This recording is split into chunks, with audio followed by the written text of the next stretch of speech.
you. You have note cards? Okay, note cards. Questions must be written down because I love you guys, but you tend to be really long-winded. So write your questions on a piece of paper. We will read them, and you can direct it to a specific state rep if you want to. Otherwise, these guys get along pretty well. You guys, you know who should answer what kind of questions. We need all 6 of them answering every question because we won't get through anything tonight. We have about an hour. So we're going to start and y'all just pass that mic down, kind of talk, what are your key issues? Kind of, don't introduce yourself because we know who you are, but let us know your priorities or, something, okay? Good, we'll start. Yeah, Tony, you want to start? Okay. State Representative Tinderholm out of Arlington, I address that for you tonight. If you have hard questions, ask them to Bill. Now, I will author my abolition of abortion bill again.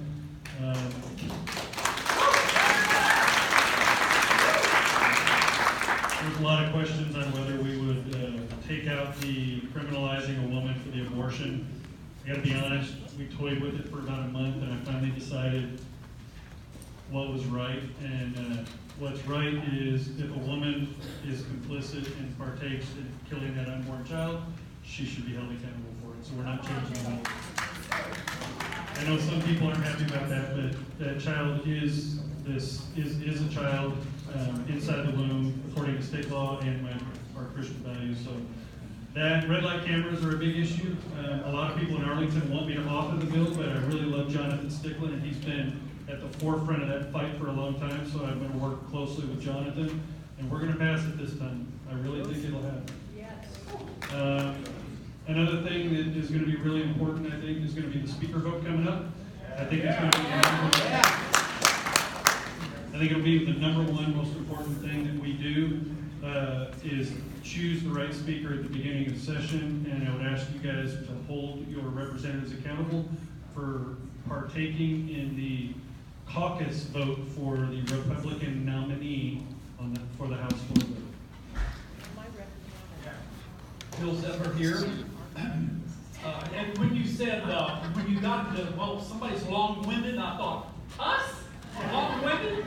No, I think my biggest deal this coming session, there's several things. One is, one of the big mistakes we made in the past was we uncapped the tuition increases for the colleges and universities, and we need to recap it. And the other thing is that I'm sick and tired of our children going to colleges and universities in the state, funded by taxpayers, and they are, in essence, brainwashed into supporting socialism and that kind of stuff.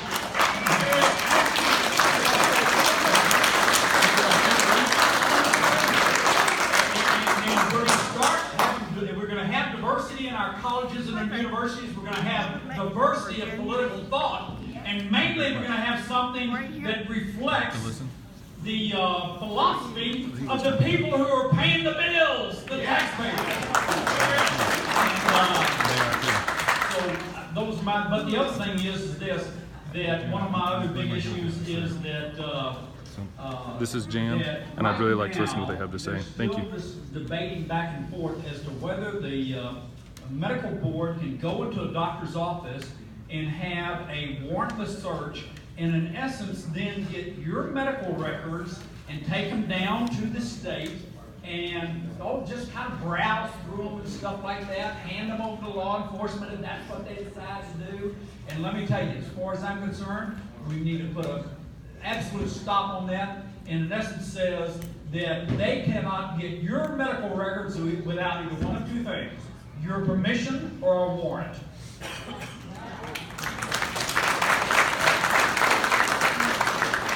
Rinaldi, District 115. I gotta admit, I'm getting all hyped up now, and I'm very optimistic because Zephyr went before me. When I came in, I was a little down. There were no handmaidens outside like last year protesting.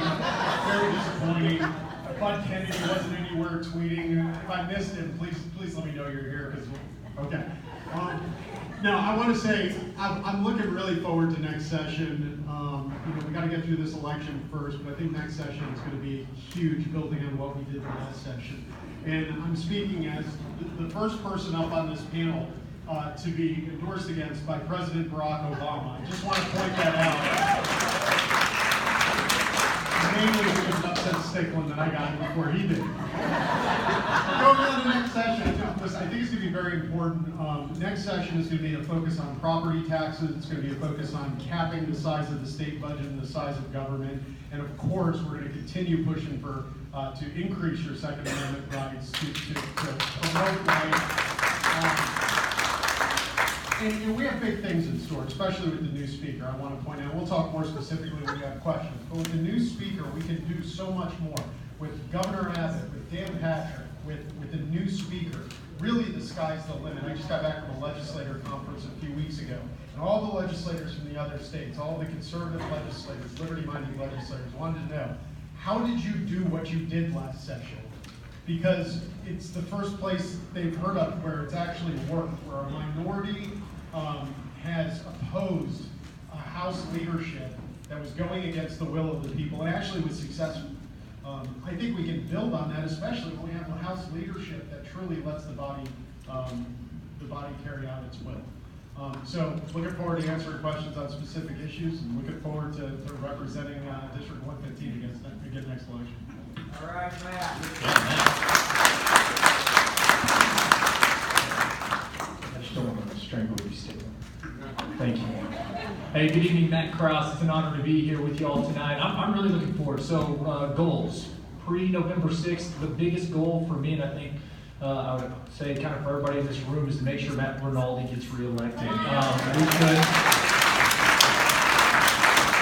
We're going to grow the Freedom Caucus, and I'm excited about that. But to me, losing him would be it would be crazy. I can't imagine. To me, he's the smartest person in the entire chamber, in the entire House and Senate. You put them all together, you talk about sheer brilliance, and Matt Rinaldi, to me, is the #1 person out of all those folks. So, so that's pre-November 6th. From November 7th to December 1st, the focus has got to be on speaker. I'm not so much concerned about a person, I'm more concerned about the process. I think we all agree about that, and the person will eventually come out of there. I think will be very open to conservative ideals, give us not only a seat at the table, but allow us to drive some of those conversations. So I'm excited about that. Then once we get into session, to me, property tax, not just reform, but relief. It does us no good if we just slow the rate that your property taxes are going up. What we need to do is find a way to actually bring those down. And so that's one of the things that our office is going to be working on. And then tangential issue after that, after all the big issues as well, but a big issue to me is the medically fragile children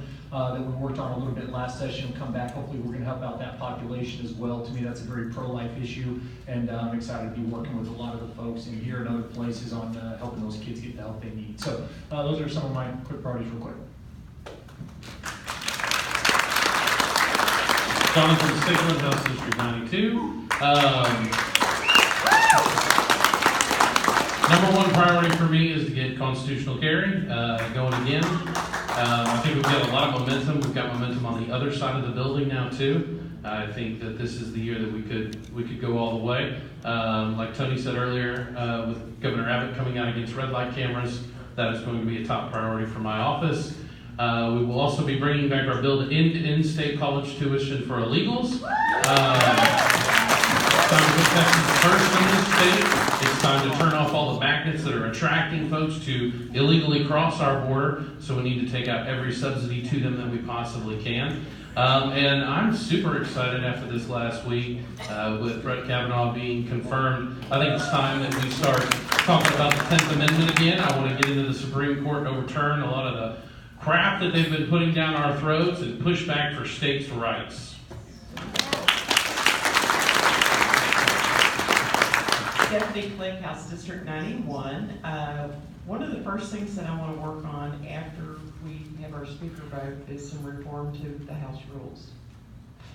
This is a perfect time to make the process more open and fair, to do that and do that now. I think that if you've got 78 or 80 people that have signed on to a bill, it ought to come to the floor and not be bottled up without a hearing. So those are some things that I plan to work on. For those of you that know me, I'm a nurse, and I will be working on some more healthcare related issues. I think we need pricing transparency so that you can be a better consumer and save money when you're purchasing, whether it be drugs or anything else. I am also going to work on, do we have any retired teachers in here? Great. I don't know whether you saw recently that they changed the prescription drug program and actually saved $200 million. And that also helped on your premiums for that. There's a lot more that we can do that would bring transparency and pricing. If we need to do it more aggressively, Montana has done it. They've got a great model, and that's what I'm working on for next session.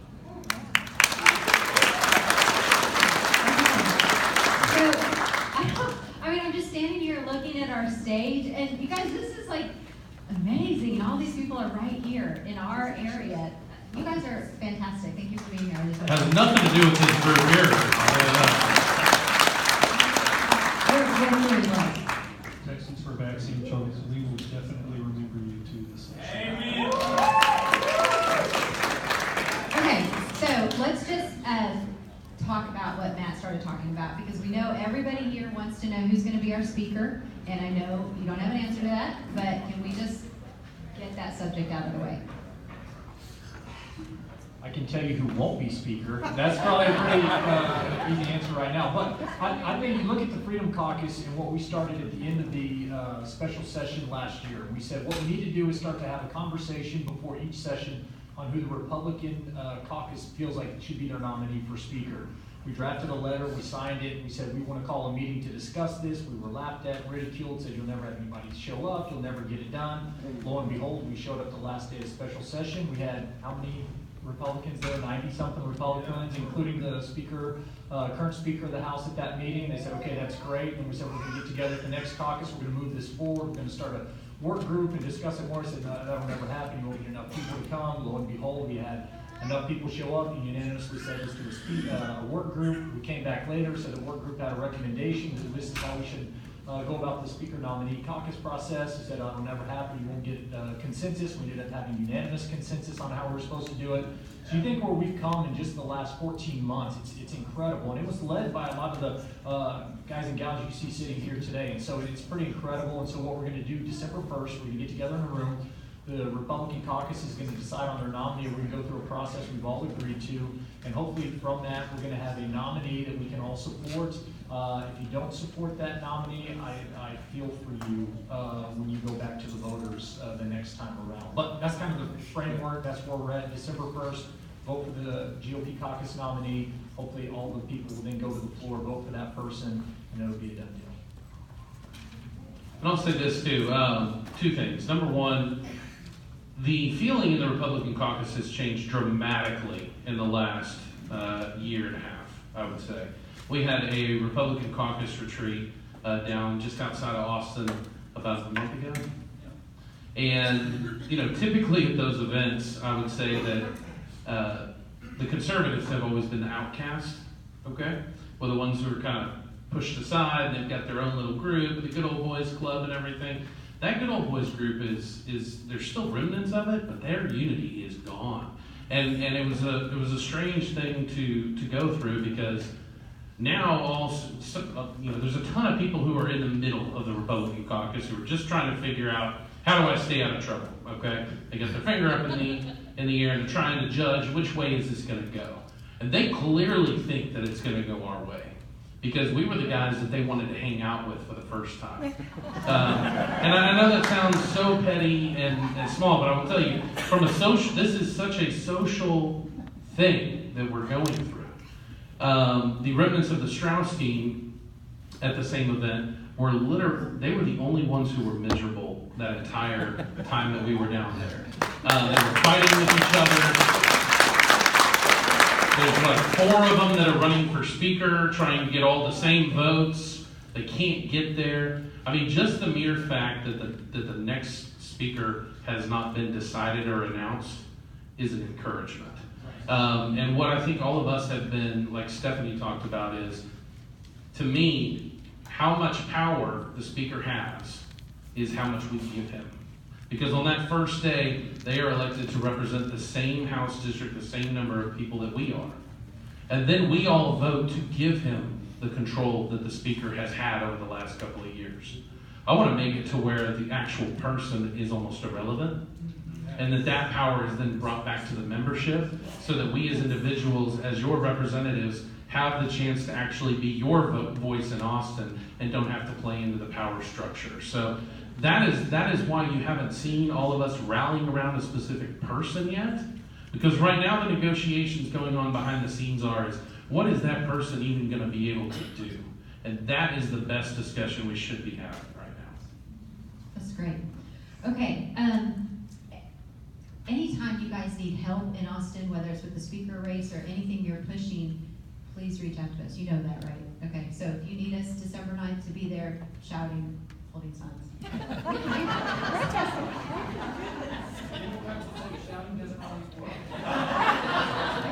Sometimes it's just fun. So, this is a very, very generic question. Any one of you can take it. When are property taxes going to be fixed? And I really liked what Matt said about we don't want just reform, we want relief. So, whoever wants it. You know, I'll start off and tell you, we hear local elected officials tell us all the time that they want to maintain control at the local level. You hear that all the time? Do you guys hear that? I don't know about you, but I tell the local elected officials that I agree that the lowest level of local control is the individual voter. And so that's you. And so if we go with the governor's plan, which I think that some level or percentage will end up happening this session, if they want to go over that, guess who gets to be the local control at that point? You do. And so I think that's going to happen this session. I don't know what is it at 2.5 right now? I mean, Abbott's proposal is 2.5. Realistically, I could get smacked around for saying this. 4 or 6 could potentially happen. I'd like to see 2.5 as well, but I think something's going to happen this session. Yeah, but in addition to the buy down, I think some of us are trying to get momentum behind an idea of actually buying down property taxes with state funds. And what a lot of people don't realize, our economic growth has increased the size of the budget by so much. I mean, when I first ran for office, we were talking about an $80 billion budget. Now we're talking about like $110 billion. So we're talking about huge increases in state funding. If we had put that towards buying down property taxes, you would have, your property tax would be 40% less right now if we had done that in the last 12 years. We actually have no school maintenance and operation taxes, which is the bulk of your property taxes. So let's do that going forward. Let's make sure we're putting those surplus funds towards schools to buy down property taxes. The state share of school spending would go up. Robin Hood would be eliminated and solve about 3 problems at once. Currently, we are the highest we have the highest property taxes of any state without an income tax. So don't let them blame it on the fact we don't have an income tax. We have high property taxes because our local property taxes are out of control. We need to do something about it. I'll just add too that obviously being involved in the local elections is a huge part of property taxes. And for some of you in this room, that means that some of you are going to have to run for office yourself. I'm amazed constantly at some of these local elections that determine our property tax levels and how they're running with no opposition whatsoever. And then the people who do put themselves out there are often alone running a race all by themselves. So. And to follow up on that, we've got George Dodson and Chris Putnam in the back, and they were elected officials and still are, one of them in Colleyville. They've done amazing things on the property tax issue, which just shows that you get the right people in the right positions, you can actually have an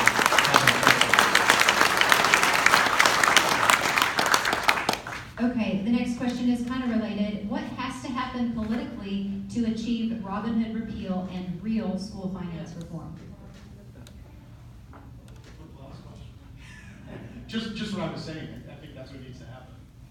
I mean, buying down school and no property taxes with state money and rates and which is one.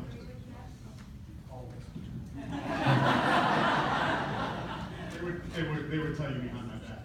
That's right. I was at an educational forum with Stephanie. Was that last week?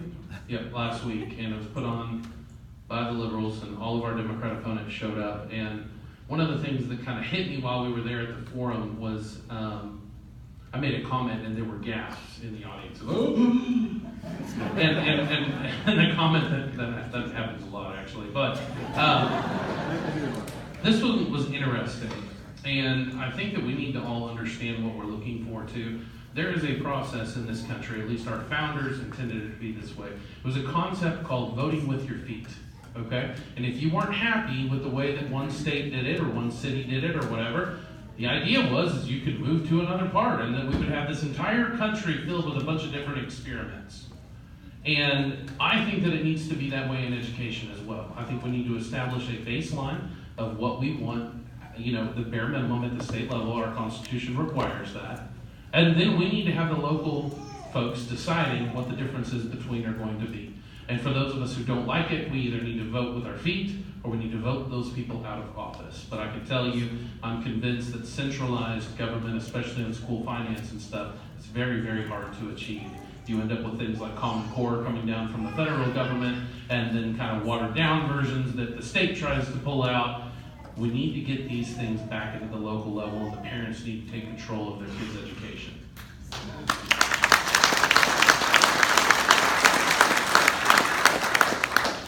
We are all aware that today's millennials are flocking to socialism. Our colleges and universities have been taken over by leftist professors. My observation is that this political bias is trickling down into Texas K-12 public schools. What are the panel's thoughts about legislation that prevents educators from presenting political bias and providing punishment for violations?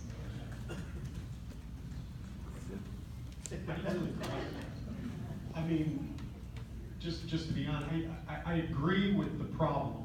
It's just the solution, how do you craft that? I mean, I agree it's a problem. Listen, just today, if you look on Twitter, the school board president of Coppell ISD today was tweeting out communist propaganda from Noam Chomsky. I mean, that's the person in charge of K-12 education. So yeah, it's a problem. And kids are not learning that socialism is bad. They aren't learning that capitalism has freed more people from poverty than anything else in human history. They aren't learning the greatness of our American experiment. How do you do it?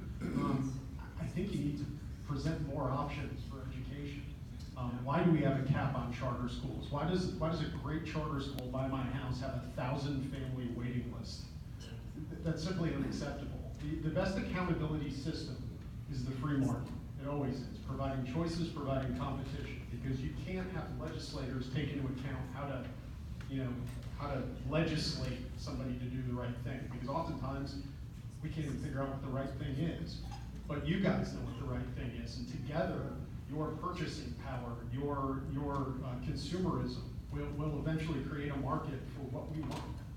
We can make education provide what we want, and we need to do it through competition. Yeah, I agree, again, with Matt Rinaldi. But also, I think you have to worry about the unintended consequences too. If you try to craft a piece of legislation that says if you teach something that is distasteful in some way, then you can be penalized for it. Well, politics is cyclical. One day, maybe if there is control by the other party, and all of a sudden the views that we think are in the majority that we think should be espoused, American exceptionalism, the heroes of the Alamo were heroic and they gave their life. All of a sudden, now is that going to be deemed offensive or outside the mainstream? And so you could be having people penalized for that. So you got to be very careful when you're crafting legislation like that you don't bring those kind of thoughts and kind of unintended consequences into what you're doing. I think the best thing to do is to make sure you still have oversight over the State Board of Education. You have input when we're doing the curriculum and all those things to make sure the outline and the basics that we're teaching our kids are those that we think represent what's great about Texas and America and all that stuff. And I think that's the way to do it. And then enforce that, make sure the teachers are teaching that in class. If not, you get rid of the teacher, put another teacher in that goes about that, but not necessarily punishes them if they say something you don't agree with. Yeah, I have been politically involved a very, very long time, and I remember the days when Ian Richards was governor and Democrats ruled the state, and was very involved at that time regarding curriculum and textbooks.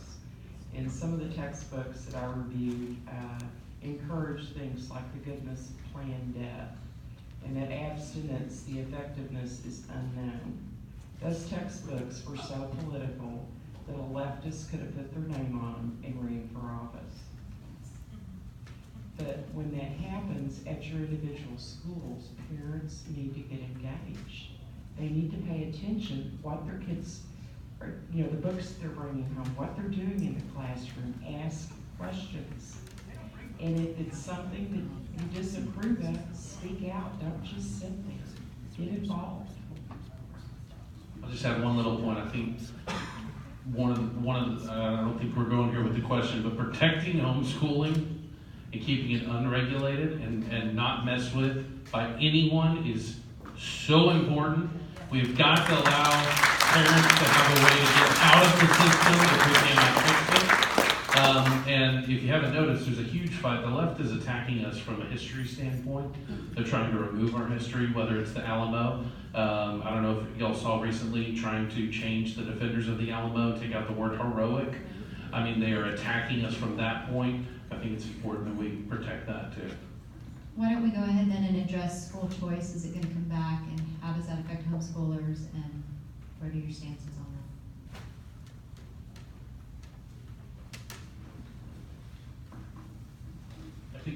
I think that some legislators are really kind of fearful of it because teachers are very loud with their political agendas, but teachers shouldn't fear it either. If you look historically across the states that have done it, it really doesn't decrease ed enough for them to be impacted. But I think what you'll see is a bunch of bills that are going to address school choice directly, but in different ways. At the end of the session, I think we saw some bills for handicapped children to have school choice. I think there's a lot of bills out there to try to get our foot in the door when it comes to school choice. But I'll tell you, I wish that educators, like my mother-in-law, for instance, who was a 38-year teacher in Arlington, who's totally converted now. She totally believes that school choice is really, truly the best choice, and that it's the most functional way for education to go. I think you'll see a lot of bills like that. I don't know right yet if there's any other bills that are being authored, but I do know that we'll see a lot of those bills again, like from, didn't Simmons have some, Huberty had some. I think you'll see some of those. I think in general, all of us like the idea of bringing competition to public schools. The details in this are so hard to navigate, y'all, because there are school choice bills that I believe, or I'm convinced, are a huge danger to liberty and freedom. The devil is going to be in the details on this. So it's not that any of us are trying to dodge this question. I've seen school choice or voucher programs or grant program. There's a lot of different ways it's packaged. Some are very good for the state. Some are worse than what we currently have. So everyone gets nervous when one of these bills comes to the floor because one little sentence could change something very good into something bad. So, but I think all of us like the idea of competition in schools. We also have to be very careful that any proposal is not going to regulate private education in homeschools. That's where the details of this are hugely important. We don't regulate private schools in Texas currently, but if we're not careful in legislation and how it's crafted, that could change. So it's hugely important. The devil is in the details. Yeah, I think the other thing is for us to all understand the facts behind it and stuff like that. And, I think there's about 25 studies that looked into school choice, and they never hurt public education. Okay, the question was, did they help the students? The majority of them did help the students, and I think as long as we're armed with the evidence behind it, then we can do a whole lot more to make the argument.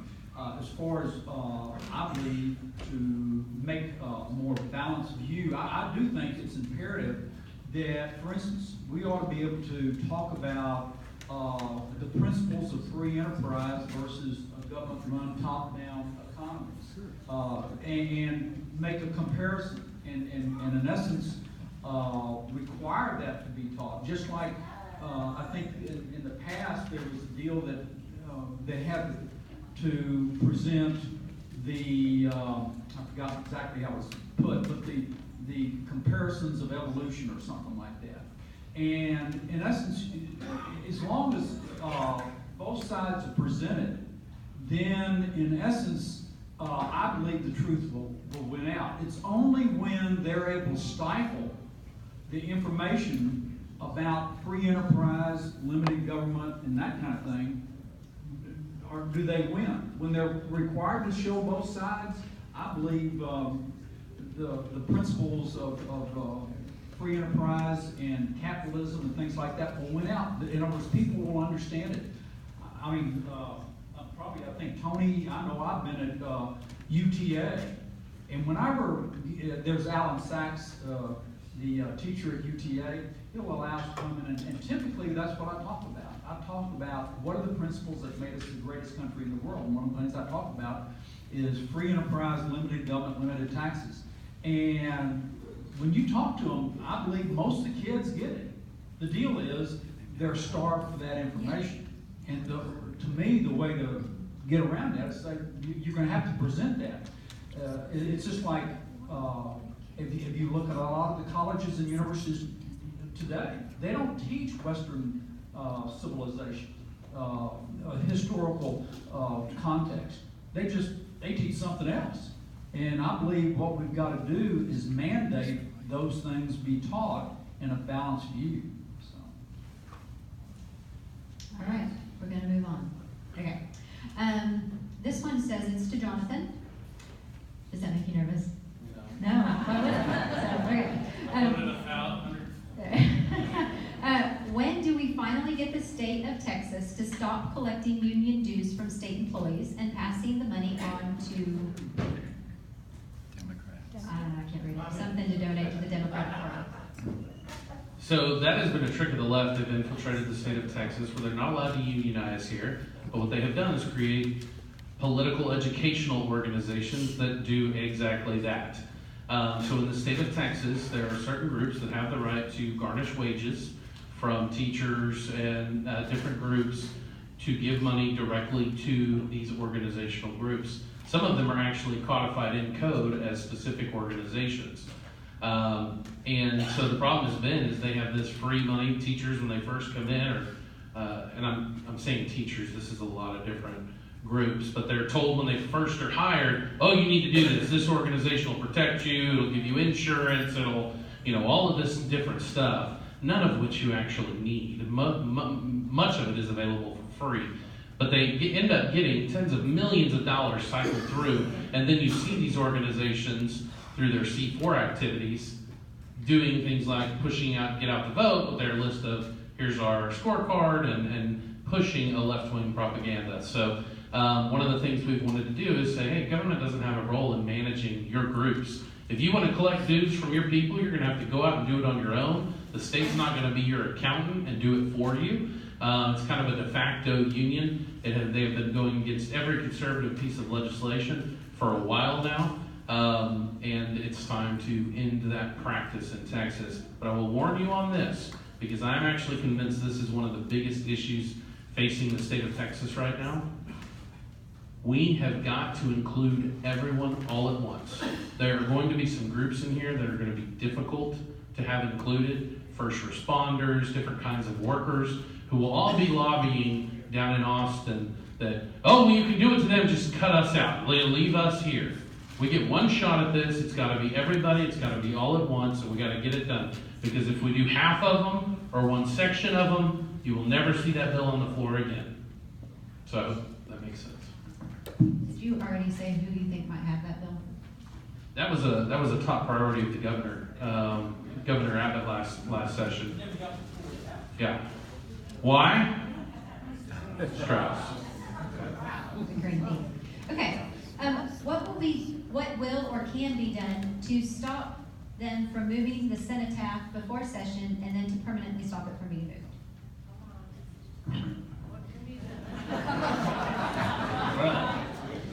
Well, I don't know. There's a lot of negotiations going on right now, but the only idea that I know of that, because right now it's under the property of the city of San Antonio, and they get to make the decision where they go. Obviously, the GLO and the state are negotiating and working with them, and it seems like that's been one of those points that the GLO has said, okay, we'll move it to this place, we'll put 24/7 security around it, we'll make sure that it's kept up in a nice environment and all that. And so it seems like they understand that the city of San Antonio gets to dictate a lot of what's going on there.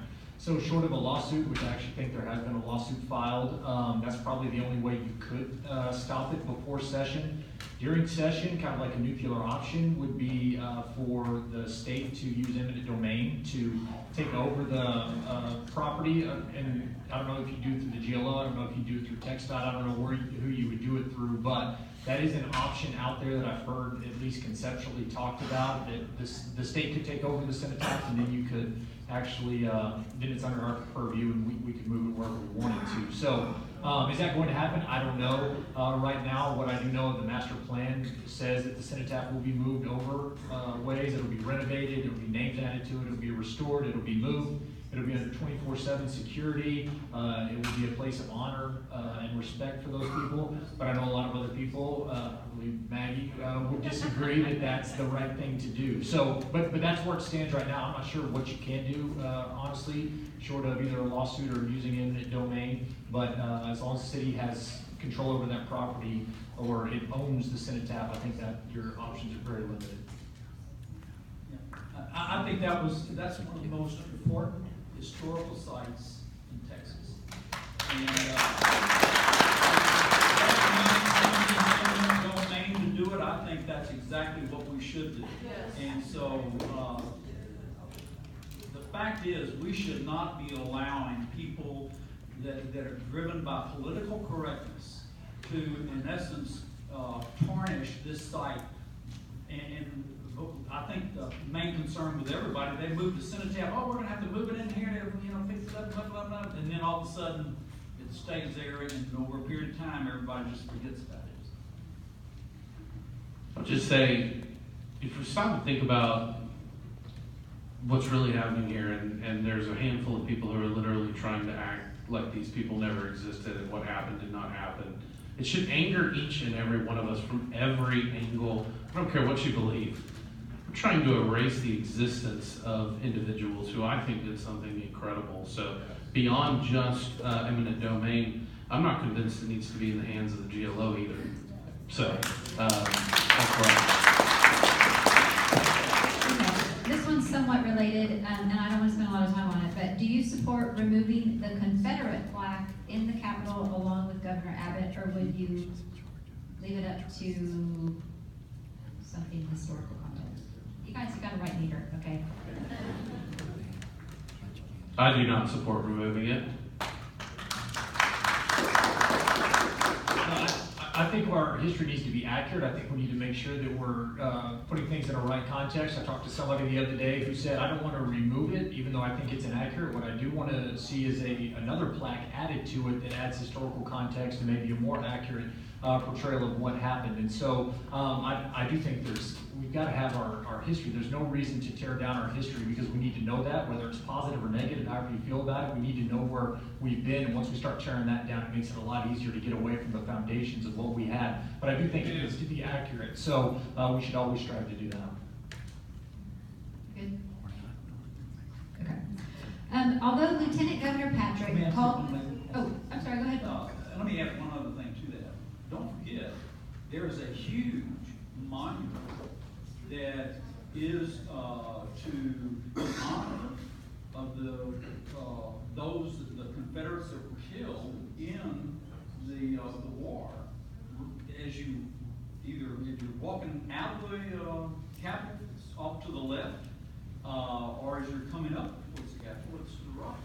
And I mean, that is one huge monument. And the question is, okay, are we going to tear it down? Because from my standpoint, I'm the oldest guy here, and I can tell you that I never remember this being an issue. Okay, but basically, it's just like I graduated from Lamar High School in Houston. It used to be the Lamar Redskins. Then they changed that, and all this, we got to remember, a lot of this is driven by political correctness. And so I believe that I agree with Matt. We need to have it presented accurately and that kind of thing. But my concern is that we start tearing down these, and pretty soon, you know, they've already brought it up. Well, we need tear down the Jefferson Memorial because Jefferson owned slaves. Well, how about the Washington Monument? Tear that one down too because, you know, he was a slave owner. It's, yeah, no. I was just gonna say, this is a very passionate issue for Representative Settler, because a lot of these guys in the statutes, he grew up with.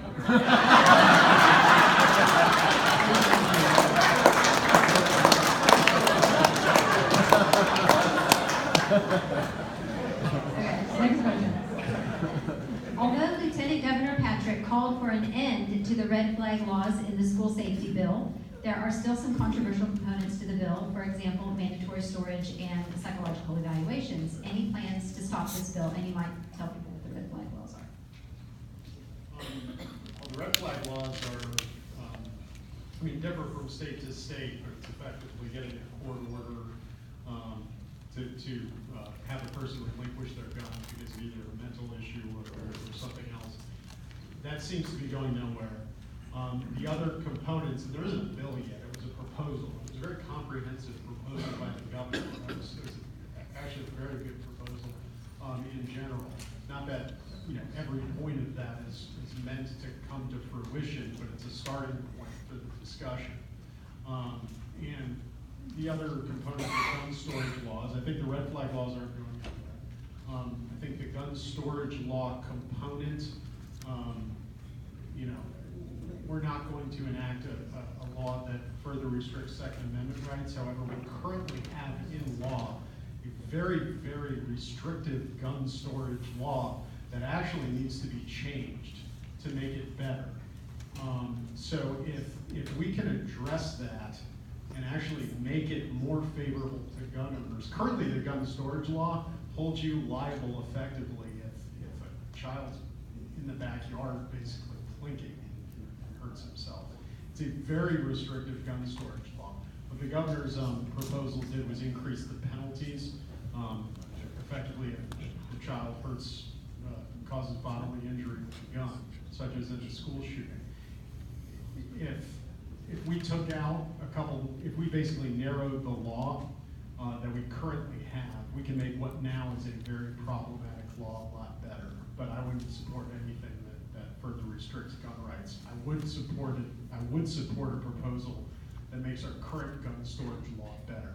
It's a bad law right now. Yeah, and I'll say to Governor Abbott's credit, we were in a meeting with him a couple of months back, Matt, and you brought that up to him, and he and his staff were very open to that. So it's not, there's a 44-page proposal that he put out for the school safety plan. Like Matt said, there's a lot of good in there, but on that gun storage safety part, it's not like he's dug in and got his heels in. He's listening and he's trying to make the law as good as he can. Matt actually had a great idea. His staff and himself seem very open to it.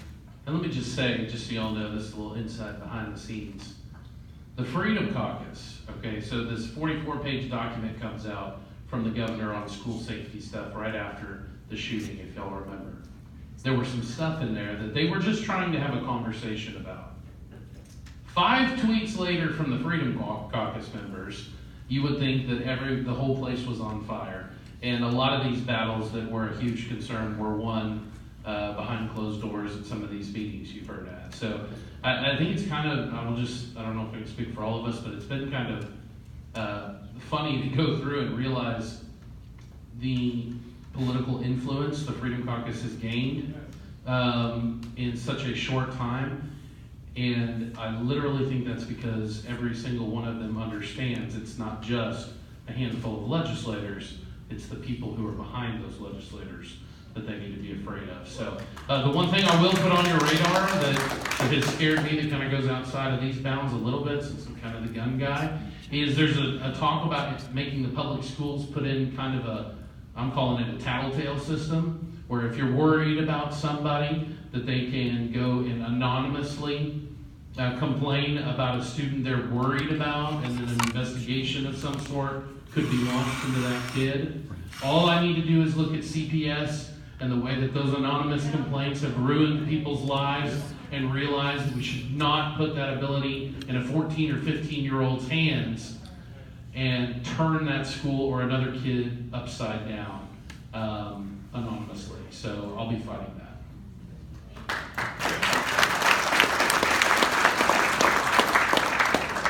What will be done to stop CPS from removing children that should not be removed and to ensure parents' rights are protected? We made some efforts last session in trying to reform the system. We had different definitions of abuse and neglect in different areas of the code and in different programs. There's still more work to be done. You know, this week alone, I've gotten 2 phone calls from individuals that were put under a child safety plan that probably should not have been. Their children were in no way harmed. So there's still more work to do in that area. One of the other things, and I got this from Alex, so I'll give him credit for it. Are you still here, Alex? No? We're here. Oh, okay, there you go. He thinks just like right now, a police officer is required to give you your Miranda rights. Parents should be told about their rights when CPS comes to the door. The other thing is, I personally believe that something needs to be done to hold what CPS or any other elected officials, or I'm sorry, not, we are held accountable by y'all, but any people within the bureaucracy accountable when they violate the law. I can tell you this right now, I see stuff done on the medical board today that is frightening, that you wouldn't expect to see in the Soviet Union. And yet, there's nothing that can be done to hold them accountable.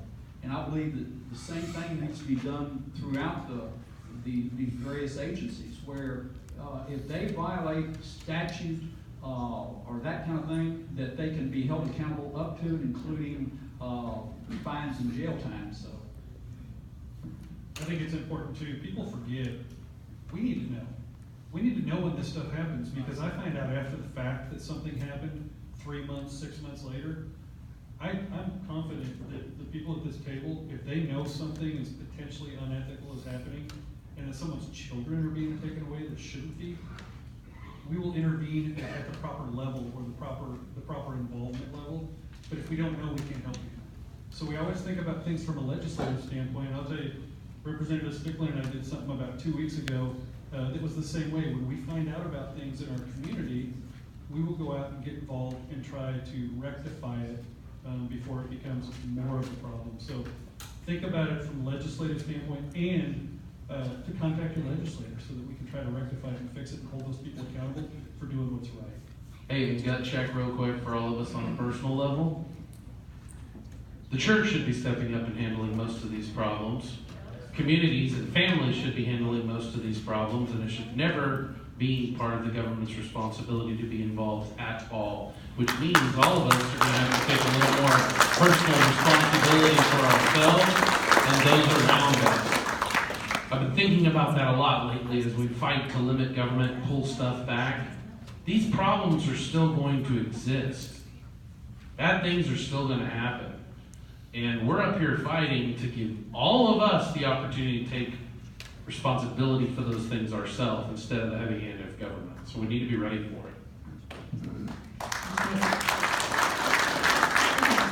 According to recent studies by Pew and Yale, it's likely we have upwards of 800,000 illegal aliens in DFW. We have a Tarrant County sheriff who readily draws blood from DWI suspects. Meanwhile, his deputy told this audience they are scared to ask whether someone is a U.S. citizen. With Trump in office, how can you empower local governments to help identify and remove illegal aliens? I want to set the record pretty straight, because the sheriff's a very close friend of mine. I'll tell you, he's not afraid to do the right thing. And when you know that there's a deputy that's afraid, you need to make sure he knows that that's happening, because our sheriff stands tall and strong on those containers and has no fear in doing the right thing. I just want to make sure that people know that it's not indicative of the sheriff's department. Well, I mean, we passed the strongest sanctuary city law in the country last session, effectively made it illegal to ignore immigration detainers. We put actual teeth behind the bill and enforcement. So an amendment I actually tacked on the sanctuary city bill made it such that if a sheriff is enacting a sanctuary policy and refusing to honor immigration detainer requests or not refusing to coordinate with federal immigration officials, they can be removed from office. And not only can they be removed from office, but the Attorney General brings the action to remove them from the office, and you guys make the complaint. So literally, if you're in a jurisdiction where any elected official is enacting a sanctuary policy, you can make a complaint to the Attorney General, and the Attorney General has to take action to remove that official if he finds that they're actually enacting a sanctuary policy.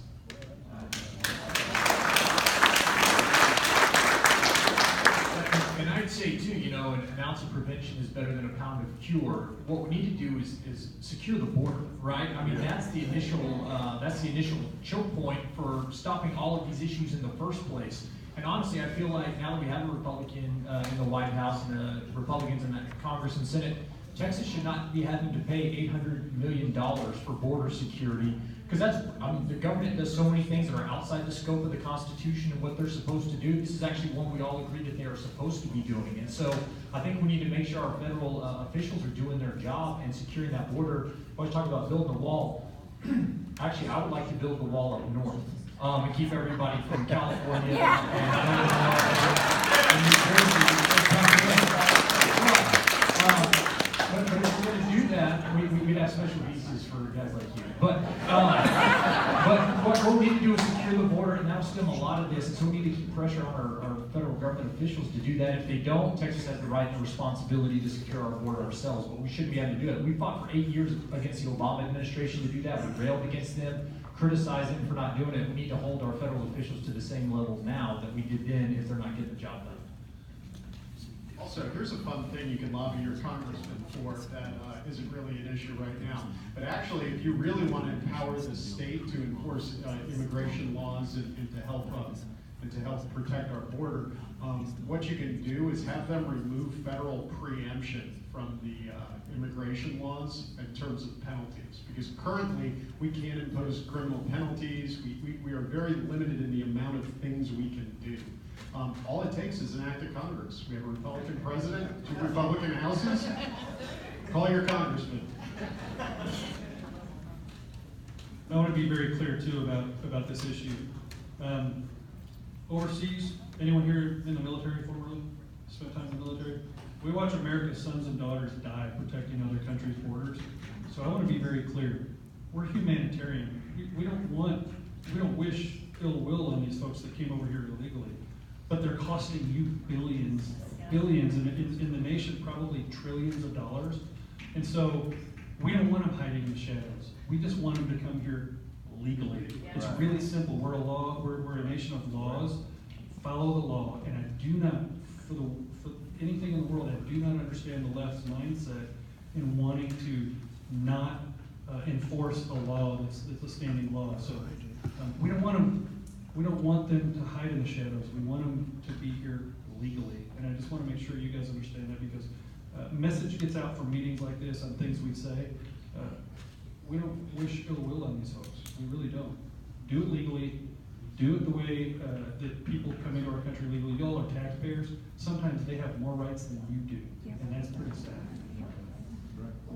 I think the other thing is that they always, the left always likes to talk about, well, the poor illegal immigrant and stuff like that. Well, they do that. They use that just like they say, oh, we're gonna defend women. Oh, you mean, in other words, if they accuse you of sexual assault, we need to believe them, unless you charge a Democrat with sexual assault, then we don't believe it. So it's not, make no mistake about it, it's not about women's rights, and it's not about illegal immigrants. Because here's the thing, what we got to remember is, in order for them to get here, very often they're either doing one of 2 things. They're paying the drug smugglers to get them here. And then the other thing is there's a huge percentage, especially women, that are being raped on the way up. And why are they willing to take those chances? Because they believe that once they get here, they can stay. And so what we got to do is understand that very often these people are taken advantage of as well as the fact, because they think they can get here and stay, as well as the fact that if the borders are open to that, they're open to illegal drugs, they're also open to human trafficking, all the other issues that are bad. And so this is not simply a deal of whether we're going to be accepting of people who are here illegally. It is what it is in a nutshell is this.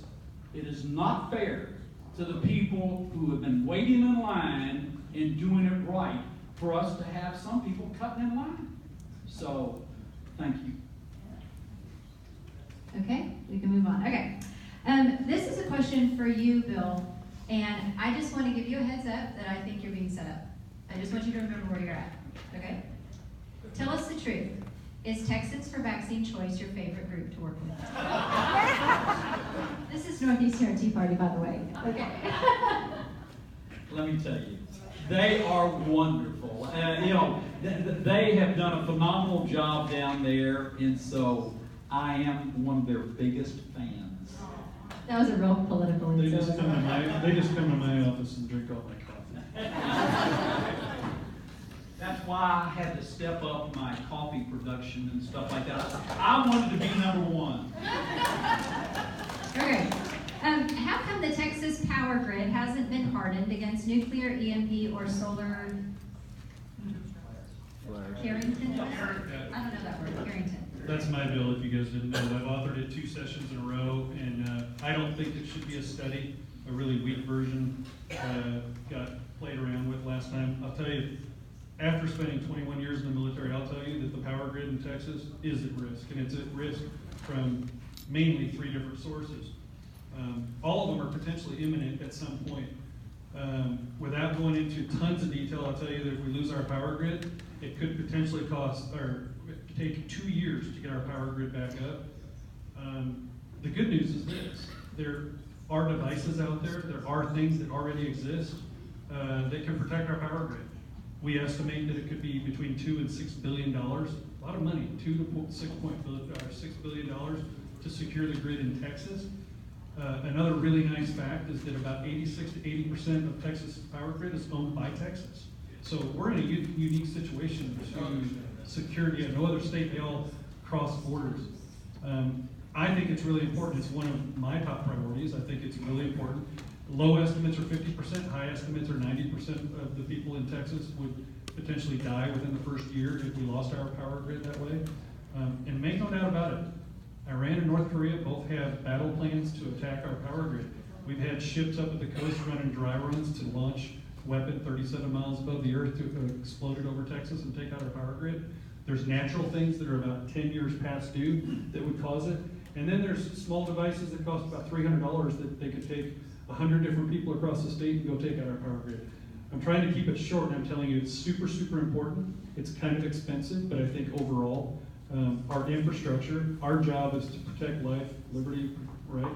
Part of protecting life is protecting this power grid, and it's our economy. I'm going to fight for that bill again, and we'll continue to fight for it. It's really important.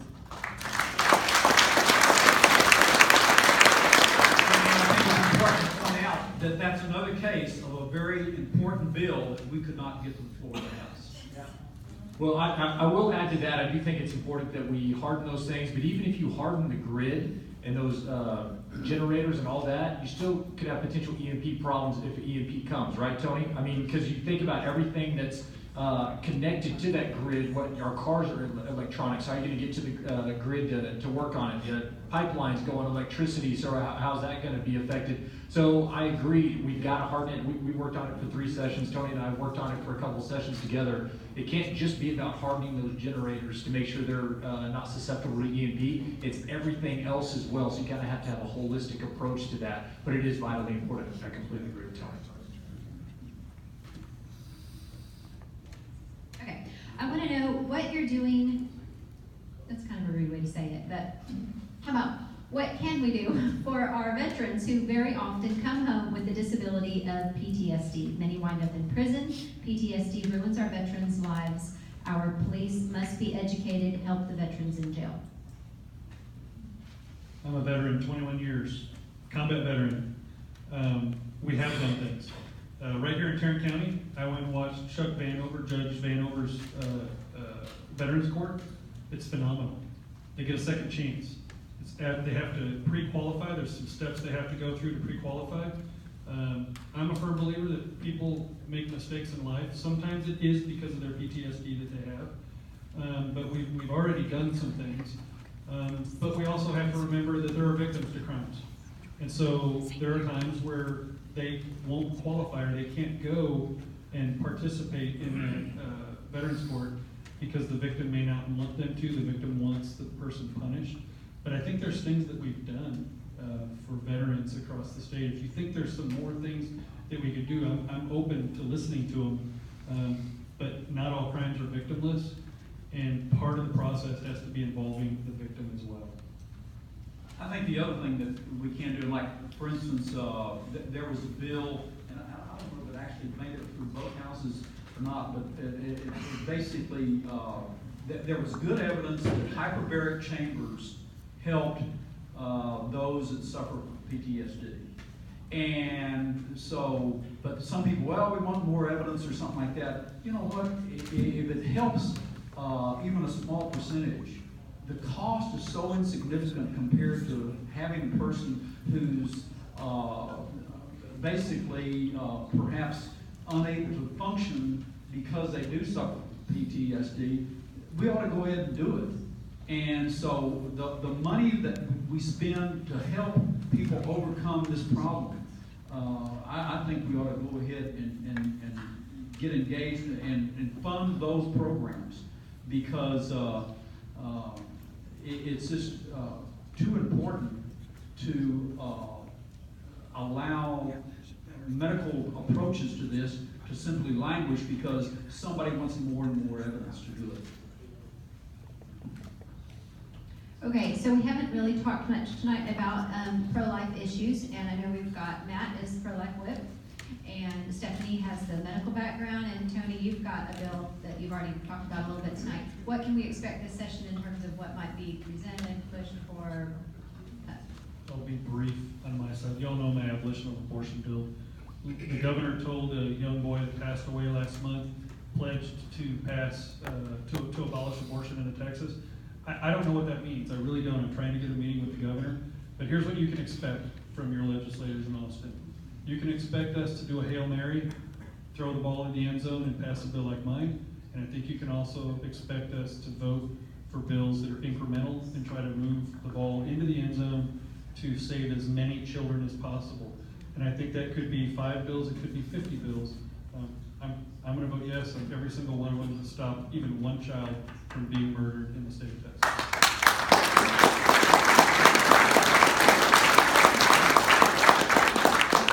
Two other important pieces of legislation I want to draw your attention to as well. One will be the Preborn Non-Discrimination Act, which is what's called the Schaefer Amendment. It was actually narrowly defeated because some Republicans actually voted against it. Currently, our 20-week abortion ban doesn't apply in the case of fetal abnormality that is incompatible with life. I'm just, whatever that means, that's the legal language. But I can tell you, well, I'll give you one example that there's a lot of things it could include. I'll give you one thing it definitely includes. For example, like anencephaly and trisomy 18, where the child is most likely not going to live very long after birth. My wife and I lost a child 2 years ago at birth, and we're in a group called MEND, which is a mother's group who've lost children. We have several mothers in that group who've lost children to anencephaly and trisomy 18. One in particular lost 2 children to anencephaly, a friend of ours. And she would never trade that few weeks she had with her children for the world. But currently, we allow that child to be killed even at 40 weeks. It's not subject to the 20-week abortion ban. So that's going to be one of the bills that we're going to be passing. The second bill is, I passed an amendment on the budget to defund Planned Parenthood and its affiliates.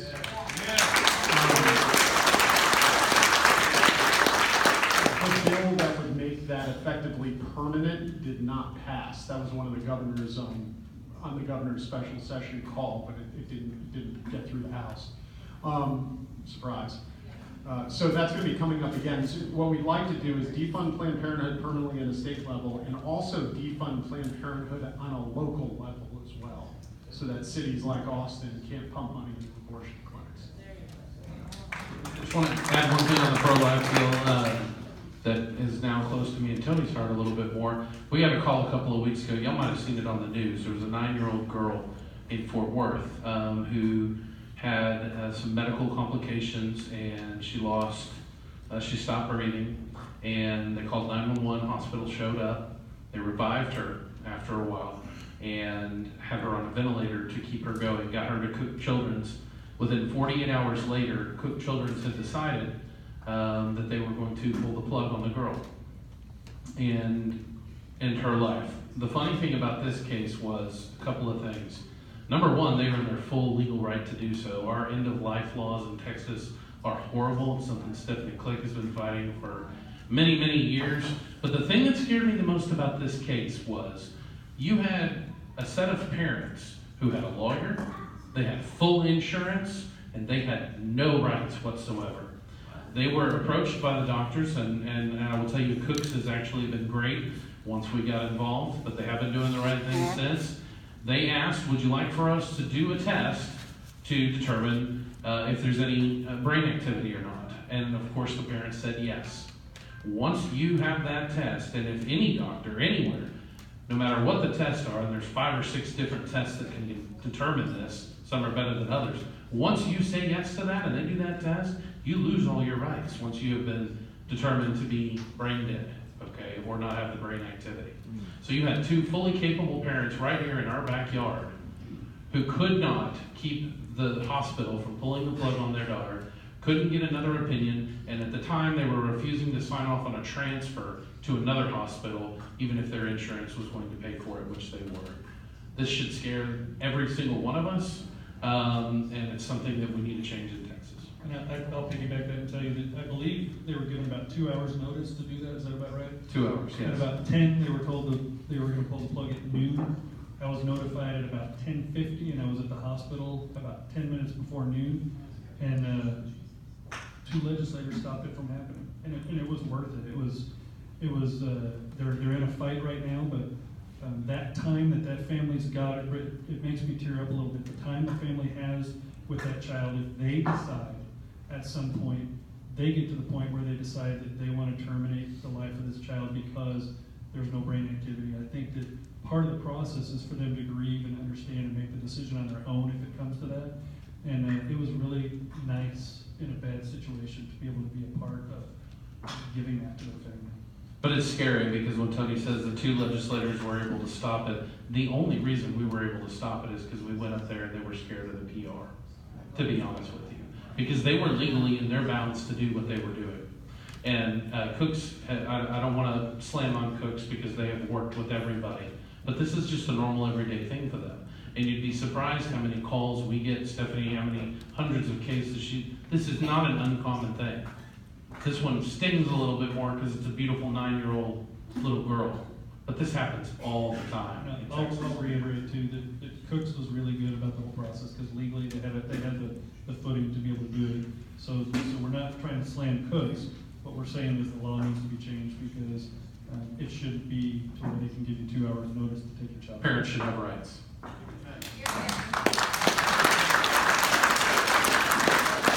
And let me add one other thing, because I think this is what's important. We need to understand that when the value of some human life is diminished, the value of all human life is diminished. And the other thing is this. Make no mistake about it. You know, it's just like I've had people that would say, you know, I'm not a single issue voter. And my philosophy is, oh yeah, you are. It all depends on the issue. And I'll give you a prime example. Back in 1990, there was a guy named David Duke who was running for the U.S. Senate in the state of Louisiana. And, you know, and then all of a sudden it came out that David Duke used to belong to the Ku Klux Klan. Now he belongs to the National Advancement of White People. And as soon as that came out, you know, nobody asked what was David Duke's position on foreign affairs, what was his positions on domestic affairs or taxation. They scratched him off the list because David Duke was a racist. Now here's the real problem, though. The number of people who would never vote for a racist, but who would turn right around and vote for someone who supports abortion on demand. When the fact is, the philosophy of human life behind that of a racist and that of the person who supports abortion on demand is identical. The fact of the matter is, the racist believes in the relative value of human life, and the abortionist believes in the relative value of human life. So the racist is based on your race, your creed, your national origin. The person who supports abortion is based on whether you're wanted or not. For the unborn child is wanted, or the person who's aged, or whatever it is not wanted, or is wanted, they have value. But if they're not wanted, they have all the value of a used Kleenex. And what we need to understand is that the same basis for human life that's embraced by the racist is also embraced by the person who supports abortion on demand. And I know all the Democrats would gasp at that, but the fact of the matter is, that's the case. We need to get that message out, because here it is in a nutshell. If you look at the very basis of Planned Parenthood, Margaret Sanger was their founder. The fact of the matter is that Margaret Sanger was a racist. She believed that minorities were human weeds, and we need to do away with human weeds. And so that's why she started Planned Parenthood. And that's why you also find Planned Parenthood in the middle of minority communities. So, you know, we all need to get that message out to our friends who say that they're not single issue voters and that kind of thing. Say, yeah, you are. I know we're dwelling on this, but I'd be remiss to not mention something when we were at the hospital. Kylene Wright and Joe Poyman weren't there with us. Texas Right to Life was. They were standing. Texas Right to Life was standing right there with us, sweating bullets, waiting for responses, hugging the family, going behind closed doors, advising, finding a hospital for them to go to. They did more work than we did, and so I just want to make sure people know that Joe Poyman, Kylene Wright wouldn't have been there, wouldn't have cared. Texas Right to Life was, and I tip my hat to them. That's fantastic. Okay, so today I was at an event with Vice President Mike Pence, and there was a guy that I was talking to, and he kept name dropping, like, he knows this congressman and he knows this congressman, and I completely was not impressed, because when I mentioned like Stickland and these people up here, he had no idea who they were, and I'm like, I don't care about what's going on in DC, because we're never going to change what goes on there, but we absolutely can change what happens in Texas, and these are the people doing it. So I want to thank each of you for being here today, and